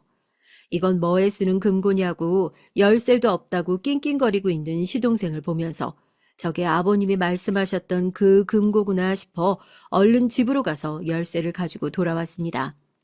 그 열쇠가 저한테 있다는 사실에 두 사람 모두 펑 놀라더군요. 저도 이 안에 과연 뭘 남겨두셨을지 궁금한 마음으로 금고 문을 열었습니다. 금고 안에 들어있던 건 서류 뭉치들이었습니다. 뭐야, 우리 아버지도 참 정내미도 없으시지. 40년 넘게 모신 며느리한테 남겨둔 게 겨우 이런 서류 쪼가리야? 누나 이것 좀 봐봐. 이거 그냥 서류 쪼가리가 아닌데? 아버지가 이 여자한테 미리서부터 유산을 다 증여해놓고 있었나 봐. 네, 그렇습니다. 시아버지께서는 어머님이 투병 생활을 시작하셨을 때부터 건물이며 땅이며 저에게 몇 년에 걸쳐 증여를 해주고 계셨어요. 금고 안에 있었던 것은 전부 제가 증여받은 것들에 대한 계약서였고요. 당연히 본인들의 몫으로 자연스럽게 돌아갈 것이라 예상했던 시누이와 시동생의 얼굴이 사색이 됐더군요. 이럴 수는 없다면서요. 반대로 저를 고소하겠답니다. 기가 차서 헛웃음을 치고 뻔뻔한 두 남매의 뺨을 시원하게 날렸습니다. 자식이라고 평생 얼굴도 안 비추고 사는 것들, 나 죽고 나면 분명히 찾아와서 재산 내놓아라 손 내밀 거라고 아버님께서 진작부터 말씀을 하셨는데 진짜로 이렇게 인간답지도 못한 사람들일 거라고는 생각도 못했네. 차라리 잘 됐어. 반성하는 모습이라도 보였으면 나도 죄책감을 가졌겠지만 그런 일말의 죄책감까지 다 가져가줘서 오히려 고마워. 아버님이 그동안 고생하셔서 읽어놓은 것들 사회에 전부 환원해도 니들 주머니에 들어가는 일 절대 없으니까 그런 줄 알고 이제서라도 제발 사람답게 살면서 부모한테 효도 못하고 산 거 두고두고 후회해. 알겠어? 이럴 순 없다고 계약서를 몇 번이나 다시 확인하던 시누인 그대로 정신을 놨고 시동생은 그런 시누이를 데리고 병원으로 달려갔습니다. 전 본가에 혼자 남아 아버님이 저에게 마지막으로 남겨주신 편지를 찬찬히 읽어 내려갔죠. 평생 저를 딸로 생각하셨다는 얘기, 늘 고마웠다는 얘기, 그리고 다음 생엔 꼭 시부모님과 며느리 자식이 아닌 부모 자식 간으로 다시 만나자는 얘기까지. 그 끝없는 사랑에 그만 펑펑 울고 말았습니다. 아버님, 물려주신 것들 귀하게 여기면서 잘 지키고 살겠습니다. 그리고 다음 생엔 아버님 말씀대로 저희 정말 부모 자식 연으로 다시 만나요. 그때는 이번 생에 못한 효도 다 할 테니까 오래오래 건강하게만 살아주시길 바라겠습니다. 정말로 감사했습니다. 어머님 아버님의 며느리로 살 수 있어서 정말 감사했습니다. 안녕하세요. 저는 작은 도시에서 수학학원을 운영하고 있는 40대 여성입니다. 제가 나이를 얘기하면 어르신들이 왜 그 나이가 되어도 혼자냐는 말씀을 많이들 하시는데요. 그 말을 들을 때마다 전 등에 소름이 돋을 정도로 바들바들 떨게 되더라고요. 사실 저도 꽤 오래전에 결혼을 한 적이 있었답니다. 3년 정도 되는 결혼 생활이 제게 남긴 것이라곤 끔찍한 기억뿐인데요. 그 순간에서 벗어나기 위해 모든 것을 버리고 지금 살고 있는 곳으로 도망쳤답니다. 그런데 세상이 참 좁게도 며칠 전에 퇴근하고 돌아오는 길에 첫 번째 결혼에서 저를 도와주었던 사람을 만났어요. 상대방이 먼저 알아보고 조심스럽게 다가와서 말을 걸더라고요. 얼마나 반갑던지. 전 길거리 한가운데에서 말없이 그분을 꽉 껴안았죠. 그냥 헤어지기 아쉬워서 근처 카페에서 세상 사는 얘기를 한참 나누었는데 헤어지는 길에 그분이 그러시더라고요. 살아 있어줘서 다행이라고 말이죠. 그렇게 시간을 보내고 나니 그동안 악몽 같은 순간들이 떠올라 오늘 몇 자 적어보려고 합니다. 결혼 전에 저에겐 꽤 오래 사귄 남자친구가 있었어요. 20살 대학교에서 처음 만난 것이 인연이 되어 10년 연애를 했죠. 당시 남자친구는 사법고시 준비를 하고 있었어요. 이쯤 되면 많은 분들이 눈치를 채실 수도 있겠네요. 제가 영화나 드라마에서 종종 나오는 사람들처럼 그 남자의 고시 뒷바라지를 열심히 했고 남자가 사법고시에 떡하니 붙고 나서 아주 대차게 차였답니다. 10년이란 시간 동안 일찍 돌아가신 어머니 대신이라 생각하면서 남자친구 가족들에게도 거의 며느리 소리 들어가며 함께 보냈는데 막상 사법고시를 합격하고 나니까 그분들 태도가 싹 바뀌더라고요. 하루가 멀다 하고 집으로 부르셨던 분들이 이제는 제가 나타나는 것만으로도 불쾌하다는 얼굴을 하시고요. 결국 전 10년 연애사를 마치고 다시 솔로로 돌아왔죠. 시간이 길었던 만큼 추억도 많이 남았고 그 때문에 이별을 참 많이도 힘들어했습니다. 제일 크게 느낀 것이 허전함이었어요. 그런 저를 곁에서 챙겨주었던 사람이 바로 전 남편이었습니다. 같은 직장에서 근무하고 있던 동료 선생님이었던 전 남편은 제가 남자친구와 잘 만나고 있을 때에도 제게 호감을 표현하는 사람이었어요. 제가 몇 번이나 거절을 했지만 포기가 잘 되지 않는다고 하면서 주변을 맴돌았죠. 학원을 옮긴 뒤에도 자주 연락을 해왔는데 남자친구와 헤어지고 나서 더 적극적으로 다가와 줬고요.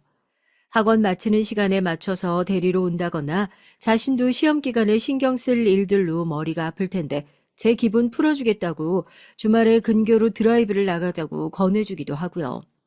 사실 당시엔 싫지 않았습니다. 주는 것에 익숙하던 제게 뭐든 주고 싶어하는 남자의 등장은 혹할 정도로 매력적이었거든요. 그런 전 남편에게 단점이 있다면 집착이 강하다는 것이었어요. 자신이 전화를 걸었는데 제가 받지 못하는 경우가 생기면 무척 예민하게 굴면서 그 시간 동안 제가 무엇을 어떻게 하고 있었는지 알고 싶어 하더라고요. 전 남편과 함께 가는 것이 아니라면 제가 어디서 누구를 만났는지 다 알아야만 하는 사람처럼 굴었어요. 물론 처음엔 그런 것들이 너무 부담스럽고 힘겨웠죠. 감시당하는 기분이 들었다고나 할까요? 다니던 학원이 전국 체인점이 있을 정도로 대형 학원이라 종종 연수 프로그램이 있어서 참가해야 했었는데요. 그때마다 전 남편을 설득하는 것이 너무 힘들었답니다. 원장님께서 수학과 쌤들은 다 함께 다녀오라고 하셔서 어쩔 수 없었어. 이게 본사에서 진행하는 교육이라서 1박 2일로 다녀와야 한다고. 수학쌤들이라고 하면 전부 다? 아니 무슨 본사 교육을 1박 2일로 받는다는 거야. 프로그램을 이수해야 하는 것이 있어서 이번 기회에 되도록 모든 쌤들이 다 받고 오라고 하셔서 김쌤이랑 이쌤도 함께 가니까 너무 걱정하지 마. 되도록이면 안 가도 되잖아. 그 프로그램 다 써야 하는 것도 아닌데. 자긴 고등부니까 그 프로그램 필요 없잖아. 전 남편은 어떻게든 이유를 붙여서라도 저를 막아서려 했고 제가 끝까지 가야 한다고 말하면 가는 전날까지도 불퉁한 얼굴로 계속해서 말리더라고요. 몇 번은 그런 전 남편의 설득에 넘어가서 연수에 빠지기도 했습니다. 원장님께는 저를 이해한다고 하시면서도 그것이 쌓이기 시작하니 나중엔 더 이상은 안 된다고 결정을 확실히 하라고 하셨죠. 그래서 한 번은 전 남편이 어떻게 나오든지 무조건 가야겠다 싶어서 다 무시하고 연수를 간 적도 있어요. 그런데 무슨 일이 있었는지 아세요? 그 연수가 열리는 호텔에 전 남편이 나타났답니다. 휴가를 썼다고 하면서 제가 연수 받는 시간 동안 본사 건물 주변에 계속 있더라고요. 동료들 눈치가 보일 정도였죠. 우리 이제 확실하게 얘기 좀 해. 아니 뭐 때문에 이렇게까지 하는 거야? 연수 받는 장소까지 따라와서 뭐 어쩌자는 건데. 난 그저 자기가 걱정이 돼서 그러지. 하쌤이 자기를 쳐다보는 눈빛이 이상하잖아. 그리고 최쌤도 그렇고. 아니 애인 있는 사람을 왜 자꾸 주말에 불러내는 거야? 당신도 같은 일 하면서 주말에 보충이 있는 것 정도는 알고 있잖아. 그 때문에 나간 걸 가지고 불러내다니. 그리고 하쌤? 하쌤 약혼자가 영어과 쌤이야. 무슨 그런 소리를 해. 그건 자기가 몰라서 그래. 자기를 바라보는 눈빛이. 정말 이렇게 할 거야? 정도껏 좀 해. 전 그 때문에 남편과 크게 싸우기까지 했어요. 소리까지 높여가며 화를 내면서 이럴 거면 헤어지자고까지 말이 나왔죠. 당시 그런 말을 할 땐 진심이었습니다. 정말 전 남편을 다시는 보고 싶지 않았거든요. 하지만 다음날 꽃다발을 사들고 와서는 다시는 그렇게 하지 않겠다고 싹싹 비며 용서해달라고 하는 모습을 보니까 마음이 약해지더라고요. 그렇게 화를 낼 땐 두 번 다시 보고 싶지 않았는데 화가 좀 가라앉고 나니 이런 일로 헤어지는 건 좀 아니지 않나 싶은 생각이 있었거든요. 그래서 전 남편에게 두 번 다시 이런 일을 만들지 않겠다는 확답을 받고 나서야 화해를 했죠. 이때 낌새를 눈치채고 바로 헤어졌어야 했는데 말이죠. 제가 그걸 못해서 지옥에서 살았고 겨우 탈출할 수 있었답니다. 결혼 초반만 하더라도 전 남편은 저와의 약속을 잘 지켜줬습니다. 물론 한 번씩 집착 증세를 보이기도 했지만 그것도 잠깐이었죠. 그래서 전 남편이 그런 계획을 세울 것이라곤 조금도 생각하지 못했어요. 하루는 시댁에서 전화가 왔어요. 시부모님은 없으셨고 전 남편을 자식처럼 키워주셨던 할아버님은 계셨거든요. 친척 관계도 아니라고 하는데 어릴 때 전 남편의 보호자 역할을 하셨다고 하더라고요. 그래서 전 남편에게 중요한 사람이니 저 역시 시할아버님이라 생각하고 깍듯하게 대했죠. 그런데 그런 시할아버님께서 위독하시다고 하더라고요. 전 남편과 전 헐레벌떡 시골로 내려갔습니다. 그런데 막상 내려가니 시할아버님께서는 거동이 약간 불편하신 걸 제외하고는 제가 평소에 봐왔던 모습과 전혀 다른 것이 없더라고요. 하지만 전 남편은 나이가 있으시니 언제 달라질지 모른다고 하면서 시할아버님 곁에 있어야 한다고 했죠. 전 그런 전 남편의 마음을 충분히 이해했고 공감했기에 전 남편과 함께 머물렀고요. 그런데 시할아버님을 모시는 날이 점점 길어질수록 전 초조하기 시작했습니다. 학원에다가 일주일 휴가를 겨우 부탁해서 받았긴 하지만 더 이상은 무리였어요. 학원 일을 해보신 분들은 아시겠지만 휴가를 길게 얻는 것도 힘든 곳이었거든요. 학부모님들도 선생님이 길게 자리를 비우는 것을 이해 못하시기도 하고요. 그래서 4일째 되는 날 전 남편에게 이만 올라가자고 말을 했어요. 그런데 그 말을 하는 순간 전 남편의 얼굴이 확 바뀌더라고요. 제가 단 한 번도 본 적 없는 얼굴이었죠. 지금 몸도 불편하신 할아버지를 두고 가잔 말이야? 딱히 편찮으신 것도 없고 생활하시기에 불편한 점이 있다면 간병인을 구하든 그것이 불안하면 우리가 모시고 올라가면 되잖아. 꼭 여기가 아니어도 되고. 사실 병원 인프라를 보며 모시고 가는 쪽에 할아버님께 도움이 될 것이 분명한데 왜 우리가 여기 있어야 한다는 거야? 당신 어떻게 그렇게 말을 할 수가 있어? 친구분들도 다 여기 계시는데 할아버지께서 우리랑 같이 올라가시는 일이 쉬울 것 같아? 학원에선 언제 올라오냐고 자꾸 전화 오지. 학부모님들은 학원을 옮기시는 거냐고 물어보시지. 나도 일이 있는 널 이렇게 무작정 있을 순 없잖아. 전 남편에게 솔직히 지금의 상황을 얘기하고 방안을 찾아보자는 얘기를 했죠. 하지만 전 남편은 귀를 닫고 있는 것인지 제 말이 하나도 들리지 않는 것처럼 굴더라고요. 시할아버님을 버리고 가는 못된 손녀 며느리 프레임을 제게 씌우곤 어떻게 그럴 수 있냐고 몰아가기 시작했어요. 전 최대한 침착하게 대응하려고 했지만 막무가내로 나오는 전 남편에겐 전혀 통하지 않았죠. 그래서 결국 먼저 올라가겠다고 말했더니 전 남편이 벌떡 일어나서 제 손에 들고 있던 핸드폰을 빼앗아서는 벽으로 던져버리는 것이 아니겠습니까? 그 순간 제가 얼마나 놀랐는지 직접 겪어보신 분들이 아니라면 상상도 못하실 거예요. 예전에 가부장적인 가정에서 밥상을 엎어버렸다는 얘기를 들은 적이 있긴 했지만 실제로 자기 기분에 물건을 던지는 사람을 직접적으로 만난 적이 없어서 제게는 숨이 턱 막힐 정도로 충격이고 공포였어요. 말이 나오질 않더군요. 전 남편은 핸드폰을 던진 것으론 분이 풀리지 않는지 바닥에 떨어진 핸드폰을 발로 밟으면서 마치 괴물 같은 소리를 냈죠. 으르렁 같기도 하고 고함 같기도 했죠. 그 소리가 제겐 더 공포로 다가왔답니다. 한동안 전 자리에서 한 발자국도 움직이질 못하고 멍하니 전 남편의 행패를 보고 있을 수밖에 없었어요. 그렇게 날뛰던 전 남편은 헝클어진 머리를 정리하며 할아버지께서 괜찮아지실 때까지 이곳에 있을 것이라고 말하곤 나가버렸습니다. 전 남편이 나가고 나서야 전 더 이상 후들거리는 다리로 서 있지 못하고 그대로 바닥에 주저앉았어요. 10분도 채 되지 않는 시간이었지만 제게는 10시간 정도 되는 것 같은 기분이었죠. 전 떨리는 손으로 핸드폰을 들었지만 이미 형체를 알아볼 수 없을 정도로 망가진 핸드폰은 더 이상 기능을 하지 못했습니다. 제가 더 충격적이었던 건 전 남편의 태도였어요. 전 무서워 죽을 것 같은데 전 남편은 그런 자신의 행동을 기억도 못하는 사람처럼 제게 평소와 다름없이 행동했죠. 전 남편이 제 몸에 닿는 것만으로도 무서워서 온몸이 바들바들 떨렸지만 전 남편은 그런 저의 모습은 안중에도 없어 보였습니다. 그렇게 일주일의 시간이 흘렀어요. 전 남편은 제가 밖으로 외출이라도 할 것 같으면 어디를 가느냐고 함께 가자고 따라다녔죠. 물론 새 핸드폰을 사러 나간다는 말을 해도 되겠지만 전 그 말을 내뱉으면 안 될 것 같다는 생각이 강하게 들었습니다. 그래서 전 남편의 눈치만 보고 있었죠. 그날은 시할아버지의 병원 검진이 있는 날이었어요.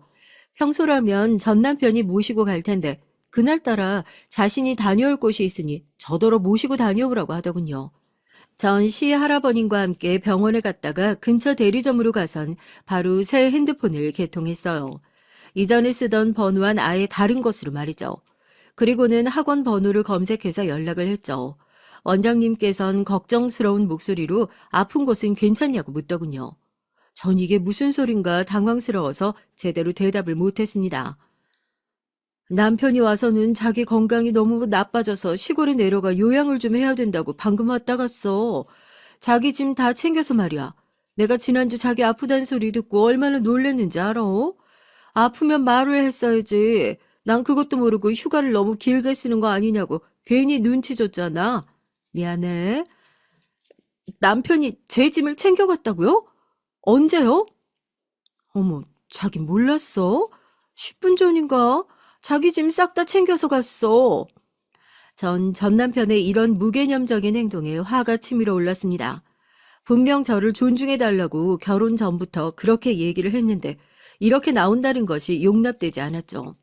전 원장님과 전화를 끊고는 오늘 무슨 일이 있어도 단판을 지어야겠다고 생각했습니다. 이때까지만 하더라도 결혼 전처럼 전 남편과 대화로 충분히 이 상황을 해결할 수 있을 것이라고 믿었죠. 위협적인 행동을 하기도 했지만 그 행동의 대상이 제가 될 것이라곤 정말이지 조금도 생각하지 않았거든요. 하지만 그날의 전 남편의 행동을 진지하게 생각하지 못했던 제가 미련했던 것이죠. 저녁이 돼서야 전 남편이 집으로 돌아왔습니다. 전 당연히 제가 쓰던 물건들을 가져갔다기에 들고 온 줄 알았는데 빈손이더라고요. 전 어디를 다녀오냐고 물었지만 전 남편은 시할아버님을 모실 만한 병원을 알아보고 왔다고 하더군요. 그게 다냐고 물었지만 몇 군데나 돌았지만 막상 마음에 드는 곳이 없어서 고민이라는 엉뚱한 말만 하더라고요. 전 바로 벌떡 일어나 전 남편을 바라보며 학원 얘기를 꺼냈습니다. 내가 아파서 학원을 그만둔다니? 그런 얘긴 도대체 왜 하고 다니는 거야? 내가 아프다고? 내가 어딜 아파서 학원을 그만두는데? 학원에 전화라도 걸었어? 핸드폰도 없는데 무슨 수로? 설마 개통을 한 건가? 여보, 그게 중요한 게 아니잖아. 어떻게 나한테 한마디 말도 없이 내가 다니는 학원을 가서 퇴사 통보를 할 수 있어. 내가 당신한테 그렇게 해도 괜찮아? 어차피 더 이상 갈 수도 없는데 무책임하게 정리하는 것보단 아파서 그렇다고 포장하는 쪽이 더 낫지 않아? 다 자기를 생각해서 한 일인데 이렇게 화낼 필요가 있어? 전 남편은 떳떳하다는 얼굴로 다 저를 위해서 한 일이라고 하더군요. 저를 위해서 했다곤 하지만 제 의견은 한 번도 물어본 적이 없었잖아요. 그런데 무슨 저를 위해서라고 말도 안 되는 소리였죠. 전 남편에게 실망했다는 말과 함께 이런 식으로는 살 수 없다고 하고는 당장이라도 올라가야겠다고 했어요. 그리고는 시할아버님은 근교의 요양병원으로 모시고 가자고 말이죠. 그렇게 말하곤 짐을 싸는데 정말이지 순간 눈앞이 번쩍 하더라고요. 그리고는 중심을 제대로 잡지도 못하고 바로 엉덩방아를 찧었죠. 바로 전 남편 때문이었습니다. 전 남편이 제 머리채를 잡곤 바닥으로 내팽개치더라고요. 악력이 얼마나 엄청난지 머리 가죽이 다 벗겨지는 그런 기분이 들 정도였어요. 전 너무 아파서 제 머리채를 잡고 있는 전 남편의 손을 붙들고 소리를 질렀죠. 하지만 그것도 잠깐 전 숨이 막힐 것 같은 충격으로 소리를 내는 것도 잊을 수밖에 없었습니다. 전 남편이 제 복부를 사정없이 발로 차버렸거든요. 뭐? 실망을 해? 여길 떠나? 누구 맘대로 누구 허락도 없이 나간다는 소리야? 당신, 당신 이게 지금부터 내 허락 없이 한 발자국도 못 움직일 줄 알아? 죽고 싶지 않으면 내 말 잘 듣는 게 좋을 거야. 알겠어? 전 공포감에 더 이상 말을 할 수 없었습니다. 제가 조용해지자 전 남편은 만족스럽다는 듯이 쥐고 있던 제 머리채를 놓더니 제 머리를 정돈해주고는 밖으로 나갔어요. 그리고 문이 잠기는 소리가 울렸죠. 언제부터였는지 안방문이 밖에서 잠그도록 되어 있었던 것이었습니다. 매일같이 집에서 왔다 갔다 움직였는데 문이 바뀌었다는 것도 모르고 있었더라고요. 전 너무나 놀라서 문을 내려치며 이게 무슨 짓이냐고 물었죠. 전 남편은 얌전히 반성이나 하라고 하고는 점점 멀어졌습니다. 전 혹시나 낮에 개통한 핸드폰이 생각나서 가방을 찾았지만 없더라고요. 거실 식탁 의자에 가방을 걸어둔 것이 기억났죠. 정말 절망적이란 생각이 들었습니다. 망연자실한 상태로 주저앉아 있는데 배가 너무 아프더라고요. 맞은 곳에 멍이 들었는지 욱신하고요. 전 몸을 최대한 웅크리고 문 앞에 주저앉았습니다. 그리고 눈을 감고 뜨면 이 모든 것이 꿈일 거라고 생각했죠. 그러나 이건 어디까지나 저의 착각이었습니다. 다음 날 아침이 돼도 제 상황은 변함이 없었어요. 문이 열리고 전 남편이 들어오더니 제 발밑에 무언가를 떨어뜨렸습니다. 전날 새로 구입한 핸드폰이 박살이 난 상태였어요.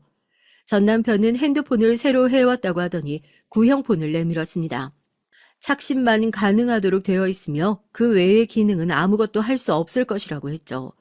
위치 추적도 가능하니 쓸데없는 생각은 하지 않는 것이 좋다는 협박도 하더라고요.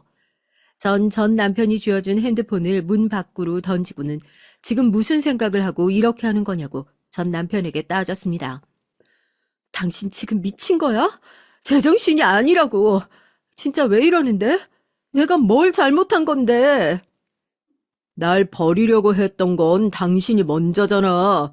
나한테 헤어지고 싶어 한 것도 당신이잖아. 왜 내 마음을 몰라주는 거야? 난 다 당신을 위해서 당신만 생각하고 사는데 당신은 왜 아닌데? 날 위한다고? 날 위한다는 사람이 이렇게 가둬두고 핸드폰은 다 부숴버리고 이게 무슨 날 위해서라는 거야? 나 당신이 헤어진 남자친구 다시 만나는 거 알고 있어. 왜? 그 새끼가 당신한테 돌아오라 그래? 다시 같이 살자고 해? 전 남편의 입에서 나오는 뜬금없는 얘기에 어안이 벙벙했습니다. 남자친구라니 도대체 무슨 얘기를 하는지 조금도 이해가 되지 않았죠. 전 무슨 말도 안 되는 소리냐고 했지만 전 남편은 자신이 다 봤으니 숨길 생각은 하지 말라고 하더군요. 그러면서 제가 남자친구를 만났던 순간에 대해 얘기를 하는데 그 말을 듣고 있자니 그제야 몇 달 전에 우연히 만났던 것이 생각났죠. 10년 사귀고 헤어졌던 남자친구를 다시 만난 건 정말 말 그대로 우연이었어요. 학원 옆 건물에 있는 로펌에 취직을 했던 모양이더라고요. 저희 학원은 회식을 항상 점심으로 했는데 그날도 회식을 하러 나가는 길이었죠. 근데 삼계탕 맛있게 하는 집으로 몰려가서 식사를 하는데 남자친구도 식사를 하러 온 모양인지 딱 거기서 마주쳤어요. 참 어색하더라고요. 서로 안부를 묻는 것을 제외하곤 할 말도 없었죠. 그거야 당연한 거 아니겠습니까? 제 입장에선 10년 뒷바라지를 했더니 버리고 간 남자고 그 남자에겐 자신의 흑역사나 다름없는 사람이 저인데 그래서 그냥 잘 지내라는 인사 정도만 하고 헤어졌어요. 전 남편은 그때의 일을 얘기하는 것 같았죠. 회식 갔다 우연히 만났고 인사하고 헤어진 것이 단데 그게 무슨 소리야? 거짓말 하지 마. 그렇게 화사하게 웃으면서 얘기해놓곤 나더러 믿으라고? 내가 그 말을 믿을 것 같아? 내가 그 사람이랑 어색한 말고 남은 게 뭐가 있겠어. 내가 그 사람이 어떻게 헤어졌는지 당신이 더 잘 알잖아. 고작 그런 일로 이렇게 하는 거야? 당신이야말로 날 못 믿는 거잖아. 할아버지 일도 그래. 몸 불편하신 어른을 두고 그냥 가겠다고 어떻게 할 수 있어? 솔직히 말해봐. 학원에 다른 사람이 있는 거지? 아픈 가족을 외면해서라도 꼭 보고 싶은 사람이 있는 거잖아. 누구야? 어떤 새끼냐고? 당신은 미쳤어. 그놈의 의심병, 집착. 당신은 미친 거야. 전 남편의 그 말도 안 되는 얘기를 더 이상은 듣고 있을 수 없었습니다. 이런 남자랑 무슨 얘기를 더 해야 하나 싶더군요. 그래서 결국 이혼을 하겠다고 말했습니다. 더 이상의 결혼 생활은 무리라고 생각했거든요. 그런데 이혼이란 말에 전 남편의 반응이 확 달라지더군요. 저와 다툴 때까지만 하더라도 신경질적이란 느낌이었다면 이혼이라는 단어에는 분위기가 싸하게 바뀌더니 눈에 살기마저 도는 그런 것 같았습니다. 눈빛으로 사람을 죽일 수도 있겠구나 싶을 정도로 말이죠. 전 순간 며칠 전에 제게 손을 올리던 전 남편의 모습이 겹쳐 보이면서 당장 도망쳐야겠다 싶더군요. 재빨리 현관으로 달려갔습니다.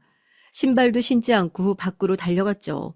발바닥이 따끔하고 아파왔지만 전 무조건 도망쳐야 한다고만 생각했어요. 하지만 얼마 가지도 못하고 전 남편의 손에 붙잡혀 버렸습니다. 전 살려달라고 소리를 질렀지만 이미 빈집이 많은 시골에선 그것마저도 허탕이었죠. 집으로 끌려 들어온 전 머리부터 발끝까지 사정없이 해대는 전 남편의 발길질에 고스란히 당할 수밖에 없었어요. 전 남편은 자신을 버리려 한 것이 분명하다며 도대체 어떤 놈과 바람이 난 것이냐고 물었지만 전 대답할 수가 없었습니다. 얼마를 그렇게 맞았을까? 전 남편은 누군지 꼭 알아내고야 말겠다고 하면서 저를 다시 방에 가두더라고요. 온 몸이 안 아픈 곳이 없었습니다. 하지만 몸이 아픈 것보다도 여기서 도망치지 못하면 어떻게 하나, 이대로 죽는 걸까 그런 생각이 머릿속에 더 가득했어요. 다시 눈을 떴을 때 전 처음에 갇혀있던 곳과 전혀 다른 곳에 누워 있었습니다. 아무래도 전 남편이 옮긴 모양이었죠. 온 몸에 들어있는 멍엔 연고를 발라둔 것 같더라고요. 전 주변을 두리번거렸어요. 방 안엔 아무도 없더라고요. 그저 침대 하나가 덩그러니 있었죠. 그 흔한 창문도 없었고요. 전 비틀거리며 일어나 방문 손잡이를 돌려봤지만 역시나 열리지 않았습니다. 화장실도 마찬가지였어요. 거울이 없더라고요. 전 기가 차서 헛웃음만 나왔습니다. 가보진 않았지만 교도소도 이곳보단 낫지 않을까 생각이 들더군요. 얼마나 더 시간이 지났을까 문이 열리고 전 남편이 들어왔습니다. 잘 잤어? 어때? 기분은 좀 나아졌고? 어제 당신 너무 흥분했더라고. 지금은 괜찮지? 사람을 이렇게 가뒀으면서 괜찮은지 묻는 거야? 당신 정말 진심이야? 그러게 왜 생각 없이 아무 말이나 내뱉어. 말이라는 게 얼마나 중요한데. 자신의 상황을 잘 보고 말해야지. 밥 먹자. 내가 자기 좋아하는 김치찌개 끓여놨어. 필요 없어. 전 남편과 마주 앉아 밥을 먹는 상상만으로도 속이 뒤집히는 것 같아 단호하게 거절했습니다. 하지만 전 남편은 제 말은 들리지도 않는 사람처럼 제 팔목을 잡아 끌고는 밖으로 나가더군요. 거실로 나온 전 깜짝 놀라고 말았습니다. 전 단순하게 방을 옮긴 줄 알았는데 아니었던 것이죠. 처음 보는 장소였습니다. 거실의 한쪽 벽엔 커다란 웨딩 사진이 걸려 있었죠. 전 여기가 어디냐고 물었지만 전 남편은 어서 밥을 먹어보라고 말하며 대답 대신 엉뚱한 말만 늘어놨어요. 전 먹지 않겠다고 버티면서 여기가 어디냐고 물었죠. 전 남편은 숟가락에 밥을 가득 떠서 제 입에 가져댔지만 전 완강하게 거부했어요. 그때였어요. 전 남편이 숟가락을 바닥으로 던지더니 제 뺨을 세게 내리치더군요. 그 힘에 저는 휘청거리며 식탁 의자에서 굴러 떨어졌어요. 전 남편은 바닥에 널브러진 제 머리채를 잡아 일으키더니 숟가락을 쥐어주며 먹으라고 말했습니다. 제가 또 거부하자 이번엔 반대뺨을 때리더군요. 그렇게 몇 대를 맞고 나자 온 몸이 떨리면서 싫다는 소리를 못하겠더라고요. 덜덜 떨리는 손으로 겨우 밥을 입 안으로 밀어넣었죠. 하지만 이미 속에서 난리가 난 상태였고 결국 얼마 먹지도 못하고 그대로 다 뱉어낼 수밖에 없었습니다. 전 남편은 자신이 해준 것을 뱉어냈다고 식탁에 있던 반찬을 다 밀어내더니 저를 끌고 다시 그 방으로 들어갔어요. 그리곤 반성을 하라는 알 수 없는 말을 남기곤 다시 저를 가두었죠. 지옥이 이런 것이구나. 전 갇혀있는 시간 동안 제가 죽어서 지옥으로 떨어져도 이것보단 낫겠다는 생각이 들었습니다. 실제로 그런 극한 상황을 생각해보지 않은 것도 아니었어요. 하지만 전 남편은 제가 그런 시도조차 하지 못하게 집안에 아무것도 두지 않더라고요. 밥도 직접 먹여줄 정도라 손에 무언가를 쥐고 있을 수가 없었죠. 그렇게 얼마의 시간이 흘렀는지 모르겠습니다. 날짜를 세는 것도 포기하게 됐고요. 전 점점 그런 생활에 익숙해져 갔고 더 이상 전 남편에게 반항을 한다는 것이 의미가 없다는 것도 깨닫게 됐어요. 전 남편은 그런 제 모습에 상당히 만족스러워했죠. 그런 생활이 지속되는 와중에 전 충격적인 사실을 마주했습니다. 제 뱃속에 새 생명이 들어있다는 걸 알게 됐거든요. 새로운 생명의 탄생이 제게는 저주처럼 느껴졌습니다. 아마 듣고 계신 분들 중엔 아이가 무슨 잘못이라 그런 생각을 하느냐고 하실 수도 있겠지만 그 상황에서 제겐 저주 그 이상도 이하도 아니었거든요. 제 상황에 민감한 전 남편은 바로 눈치를 채고는 임신 테스트를 시켰어요. 그리고는 선명한 두 줄을 보자마자 뛸 듯이 기뻐하며 병원을 가자고 하더군요. 얼마 만에 외출인가 싶었습니다. 전 기회를 봐서 도망치겠다고 결심했죠. 하지만 병원에 있는 내내 전 남편은 단 1초도 제 곁을 떠나지 않았습니다. 검사를 할 때도 제가 겁이 많다고 하면서 함께 있겠다고 했죠. 전 큰 소리라도 지르고 싶었지만 제 어깨를 세게 감싸주고 있는 전 남편의 손길이 무섭기만 했어요. 의사 선생님께선 아이는 건강하다고 하면서 자꾸만 저를 힐끔거리며 바라보셨죠. 그럼 와이프요. 와이프 건강에 이상이 있습니까? 왜 그런 눈으로 보십니까? 아니에요. 산모도 건강합니다. 어디서 만난 적이 있는 것 같아서요. 계속 시골에 살다가 올라온 지 얼마 되지도 않았는데 그럴 리가요. 전 남편이 딱딱한 말투로 딱 잘라서 말하자 의사 선생님께서도 더 이상 할 말이 없으신지 임신 초기에 주의해야 할 것들에 관해 얘기를 하면서 다음 주에 다시 오라고 하셨어요. 전 남편은 무슨 병원을 또 오라고 하느냐고 했지만 의사 선생님께선 초반엔 자주 확인하는 것이 중요하다고 말했죠. 전 남편은 임신 사실 때문인지 조심스럽게 저를 대하더군요. 거칠게 잡아 끌거나 밀치는 행동이 확 사라졌죠. 방에 가두는 일도 없어졌습니다. 다만 하루 종일 제 곁을 떠나지 않았어요. 물 한 잔도 제 손으로 못 마실 정도였습니다. 그렇게 일주일이 지나고 병원을 다시 찾았어요. 의사 선생님께선 갑자기 검사를 좀 하겠다고 하시곤 전 남편에게 나가 있어 달라고 하셨습니다. 전 남편은 저번과 동일하게 제가 불안해하니 안 된다고 했지만 의사 선생님은 단호하게 나가 있으셔야 한다고 했죠. 전 남편은 무슨 일이냐고 물었지만 의사 선생님께선 10분이면 된다며 전 남편에게 나가달라고 했어요. 전 조마조마했습니다. 전 남편이 의사 선생님께 해코지라도 하면 어떻게 하나 싶었거든요. 하지만 다행스럽게도 밖에서 기다리겠다고 하고 나갔어요. 전 남편이 나가자마자 의사 선생님께선 쪽지를 하나 보여주시면서 검사하기에 편안한 자세를 취해달라고 말하셨죠. 쪽지엔 혹시 도움이 필요하냐고 적혀 있었습니다. 전 고개를 격하게 끄덕이며 의사 선생님의 손을 잡았어요.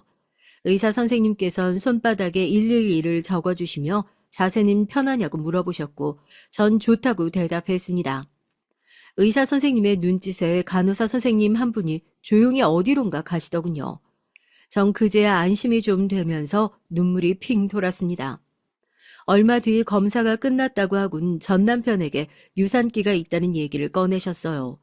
전 남편은 깜짝 놀라며 그게 무슨 말이냐고 물었지만 의사 선생님께선 산모가 심적으로 불안해하는 것 같다고 말하며 병원에서 며칠간 입원할 것을 권하셨습니다.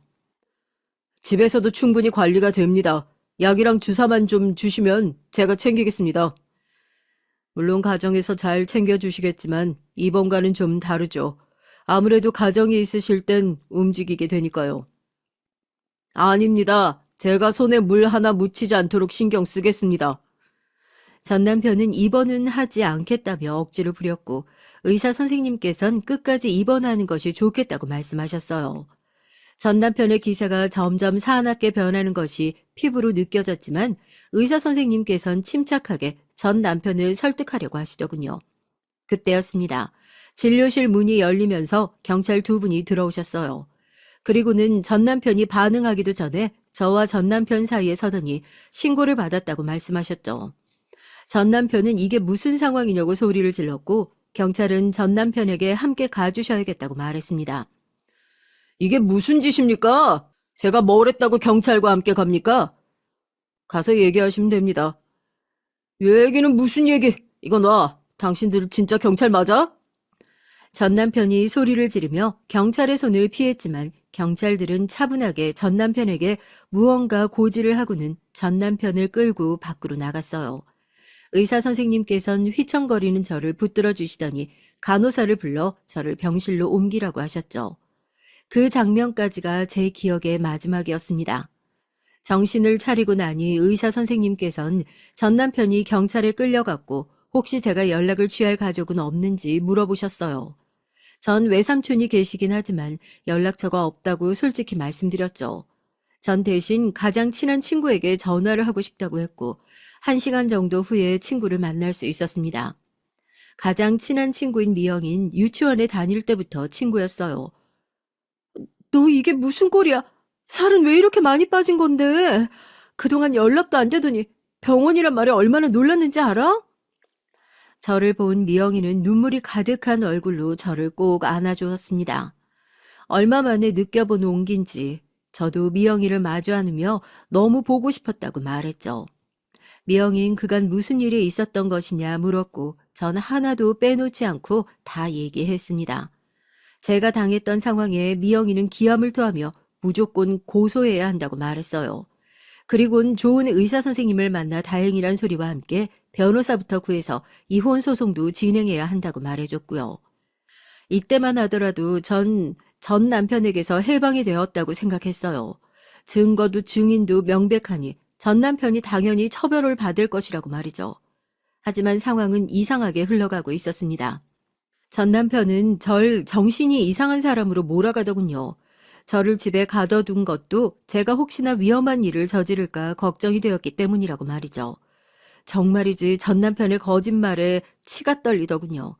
전 병원에서 찍은 사진들을 증거로 전 남편에게 맞았다고 진술했지만 오히려 전 남편은 그런 것들이 제가 스스로 만들어낸 상처라고 주장했어요. 그리곤 증거라고 제가 던져버린 구형 핸드폰과 제가 처음 신발도 없이 도망치다 만든 상처 등을 찍은 사진을 제출하더군요. 저런 사진을 남겼을 것이라곤 조금도 생각하지 못했어요. 그뿐만이 아니었습니다. 전 받은 적도 없는 정신병원 검사 기록을 제출하고는 제가 심각한 우울증을 겪고 있었다고 하더군요. 학원을 그만둔 것도 그 때문이라고 하는데 정말이지 미치고 환장할 노릇이었습니다. 하지만 제가 더 놀라고 충격을 받은 건 전 남편이 증인이라고 내세운 사람들이었습니다. 한 번도 만난 적 없는 의사는 물론이고 동네 주민들이라는 사람들이 나오는데 어이가 없었죠. 그 중에서도 제일 충격적인 건 시할아버님의 등장이었습니다. 시할아버님은 제게 결혼 초기부터 우울증을 겪고 있었다는 말과 함께 시골에 있는 자신의 집에 내려와 있는 동안 집안에 물건을 던져서 자신이 다친 적도 있다고 했어요. 그러면서 난장판이 된 집안의 사진과 자신이 다쳤던 기록 같은 것들을 보여줬죠. 그러군 자신이 감시하기 위해 병원을 따라다니기도 했었다고 하면서 눈물을 보이는데 진짜 가증스러울 정도였습니다. 전 이런 황당한 상황을 겪으면서도 이 모든 거짓말이 다 들통이 날 것이라고 생각했어요. 그러나 현실은 그렇지 못했습니다. 전 남편의 그 끔찍한 모든 행동들은 무혐의 처분이 나더군요. 당당하게 걸어나가는 전 남편을 보면서 전 하늘이 무너지는 기분을 느꼈습니다. 전 남편은 제게 다가와선 이제 그만하고 집으로 가자고 하는데 온몸에 소름이 돋았죠. 전 그런 전 남편을 뿌리치고 절대로 돌아가지 않는다고 말했지만 전 남편은 전혀 신경 쓰지 않는 눈치였죠. 미영인 제가 불안해하는 모습을 보이자 저를 막아서면서 이혼 소송을 언급하면서 제게서 떨어지라고 말했어요. 전 남편은 이혼이 가능할 것 같으냐고 하더군요. 그쪽 말대로라면 제 친구가 정신에 이상이 있다는데 이혼을 안 해주는 이유가 뭔데요? 제가 많이 사랑하거든요. 그리고 뱃속에 제 아이도 있는데 어떻게 혼자 두겠어요? 닥쳐. 당신이 무슨 짓을 저질렀는지 몰라도 세상 사람들이 다 당신 편일 것 같아? 그런 거짓말 언제까지 할 수 있을 것 같은데. 보세요. 지금도 저렇게 불안정한데 어떻게 혼자 두겠습니까? 제가 충분히 챙겨줄 수 있으니까 내 친구한테서 떨어져요. 이혼 소송 결과 나올 때까진 내 친구 주변에 얼씬도 하지 말라고요. 전 남편은 어깨를 으쓱하더니 그것도 얼마 남지 않았다고 하고는 나중에 보자고 말하며 가버렸습니다. 전 그런 전 남편의 뒷모습을 보면서 저 사람한테서 벗어날 방법이 정말 없는 것인가 싶었습니다. 미영인 비틀거리는 저를 데리고 자신의 집으로 갔어요. 전 남편은 그곳을 어떻게 알았는지 미영이의 집 주변을 어슬렁거리고 있었고 그 모습에 더 피가 마르는 것 같았습니다. 그런 제 모습에 미영인 망설이더니 조심스럽게 얘기를 꺼냈습니다. 이러지 말고 도움을 좀 요청해보는 건 어때? 도움? 어디다가? 전 남편이 무혐의를 받았는데 어디다가? 널 도와주실 분 한 분 있잖아. 너희 아버지. 전 미영이의 말에 입을 꾹 다물었습니다. 사실 제게는 20년 전에 헤어진 아버지가 계셨어요. 막장 드라마에나 나올 법한 얘기지만 집안 대대로 법조계에 몸담고 있는 아버지와 고등학교를 겨우 졸업한 어머니가 만나 뜨겁게 사랑을 하셨죠. 당연히 친가 쪽에선 있을 수 없는 일이라고 반대를 하셨고 두 분은 그런 가족들을 설득하지 못하고 그냥 도둑 결혼을 진행하셨답니다. 제가 태어나고 나서야 친가에선 어머니를 받아주시긴 하셨지만 매섭기만 한 시집살이에 결국 두 분은 이혼을 하기로 결정을 내리셨고요. 물론 친가에선 저를 아버지가 키우셔야 한다고 했지만 아버지께선 어머니께 저까지 빼앗을 수 없다고 하면서 친권 및 양육권을 포기하셨어요. 당시 어린 마음에 전 아버지가 저와 어머니를 버렸다고만 생각했고 나중에 그것이 아니라는 걸 알았을 나이가 됐을 때 다시 아버지를 찾아간다는 것이 염치 없게 느껴졌답니다. 그래서 20년이 지나도록 아버지와는 아무런 연락도 없이 살았죠. 미영인 그런 아버지를 찾아가 보라고 권했습니다. 솔직히 내키지 않았어요. 이제 와서 딸이라고 나타나면 아버지 입장은 어떻게 되고 새로 생겼을 가족들은 또 어떤 마음으로 저를 바라보겠는가 싶었거든요. 하지만 전 남편이 저뿐만 아니라 미영이 주변을 어슬렁거린다는 것이 불안하기만 했던 전 결국 아버지를 만나기로 결심했습니다. 미영이가 알아봐 준 전화번호로 처음 전화를 걸었을 때가 아직도 생생해요. 무슨 말을 처음 해야 할지 몰라 망설이던 전 기어들어가는 목소리로 겨우 제 이름을 말하는 것이 전부였거든요.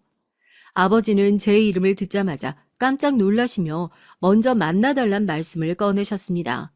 그렇게 전 20년 만에 아버지를 만났어요. 어색해할 것이라 생각했던 것과는 다르게 아버지는 저를 보자마자 떨리는 목소리로 한 번만 안아볼 수 있겠냐고 물으시고는 제가 괜찮다고 하자 저를 세게 안아주셨죠. 그리고는 너무나도 보고 싶었다고 말씀하셨어요. 제가 자라는 동안 몇 번이고 저를 보러 오셨지만 차마 앞에 나설 수가 없었다고 미안하다고 말씀하시는데 기분이 오묘했습니다. 오랜만에 만나 회포를 풀기도 전에 전 아버지께 도와달라는 얘기를 꺼냈어요. 그동안에 제가 겪어온 모든 일을 말씀드렸죠. 아버지는 제 얘기가 끝날 때까지 한마디도 하지 않으셨습니다. 가만히 고개만 숙이고 계셨어요. 길고 긴 제 얘기가 끝나고 나자 아버지께서는 신음소리를 내시며 길게 한숨을 내쉬셨죠. 전 혹시나 아버지도 다른 사람처럼 전 남편이 내민 증거만 보고 저를 이상한 사람으로 생각하시는 건 아닐까 불안한 마음이 들었죠. 1분 1초의 시간이 제겐 몇 시간이나 되는 그런 기분이 들었습니다. 얼마를 그렇게 앉아 계셨을까 갑자기 자리에서 벌떡 일어나신 아버지께서 제 곁으로 다가오셔선 제 손을 세게 잡으셨습니다. 얼마나 힘들고 무서웠을까. 고통스럽고 도망치고 싶었을 텐데 마음고생이 많았겠구나. 전 아버지의 따뜻한 말에 결국 눈물을 보이며 도와달라고 말했어요. 아버지께선 절대 전 남편을 용서할 수 없다고 하시곤 앞으로는 자신과 함께 지내자고 말씀해 주셨습니다. 전 남편이 아직도 주변을 맴돌고 있다고 말씀드렸지만 아버지께서는 아무런 상관이 없다고 하셨죠. 그러고는 제가 보는 앞에서 어디론가 전화를 걸더니 전 남편에 대해 알아오라는 말을 하셨습니다. 내가 다 해결하마. 그러니 넌 아무런 걱정하지 말고 집에 가 있어. 내가 다 해결하마. 제가 가 있어도 괜찮을까요? 집에서 불편해하시면. 불편? 누가 말이냐? 할머니, 할아버지도 널 많이 보고 싶어 하시는데 불편할 것이 뭐가 있어? 그래도 다른 자식들이 절 불편해해야 하실 텐데요. 이미 너에 대해선 다들 알고 있어. 걱정하지 말렴. 전 아버지의 다정한 말씀에 눈물이 핑 돌았습니다. 20년 만에 들어가는 친가는 여전히 웅장하고 거대했어요. 이미 저에 대해 다 말씀해 두신 것인지 할아버지와 할머니는 절 보자마자 껴안고는 눈물을 보이셨습니다. 새어머니로 보이는 분은 잘 왔다는 한 말씀을 하시고는 연신 제 손을 쓰다듬어 주시면서 아픈 곳은 없는지 몸은 건강한지 물어보셨죠. 제게는 이복 형제가 셋 있었는데 셋 다 남동생이었습니다. 모두들 저를 걱정하며 환영해 주는데 몸의 기운이 쫙 빠지더라고요. 가족들은 제게 아무런 걱정 말고 모든 것을 맡겨두기만 하면 된다고 하셨어요. 그리고는 되도록 혼자서는 나가지 말라고 주의를 주셨죠. 한 달 정도 전 정말이지 꿈 같은 순간들을 보냈습니다. 새어머니도 남동생들도 정말 좋은 사람들이더라고요. 아버지의 자식이라는 이유가 고작인 저에게 이렇게 잘 해주셔도 되느냐고 물었을 정도였어요.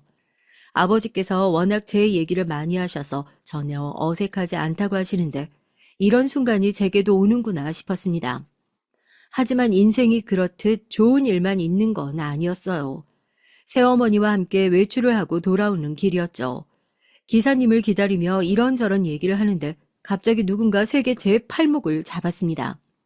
새어머니께서 놀라시며 무슨 짓이냐고 소리를 질렀죠. 하지만 전 한마디도 할 수가 없었어요. 팔목이 잡히는 순간 누군지 바로 알 수 있었거든요. 잔뜩 헝클어진 머리와 언제 마지막으로 면도를 했는지 알 수 없을 정도의 몰골로 전 남편이 저를 노려보고 있었죠. 새어머니께선 당장 그 손 놓으라고 소리를 지르셨지만 전 남편은 제 팔목을 쥐고 있던 손에 힘을 더할 뿐이었습니다. 감히 날 이렇게 몰아붙여? 내가 뭘 잘못했는데 말해봐. 내가 당신한테 못해준 게 뭐가 있는데? 이거 놓고 얘기해.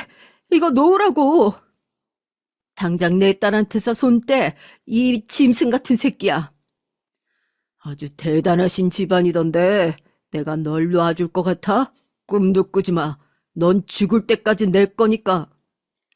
전 남편은 어떻게든 제 앞을 막아서는 새어머니를 밀치고는 저를 끌고 가려고 했어요. 하지만 곧 나타난 기사님과 주변 매장에 있던 분들이 나와서 저와 새어머니를 보호했고 곧 경찰이 나타났죠.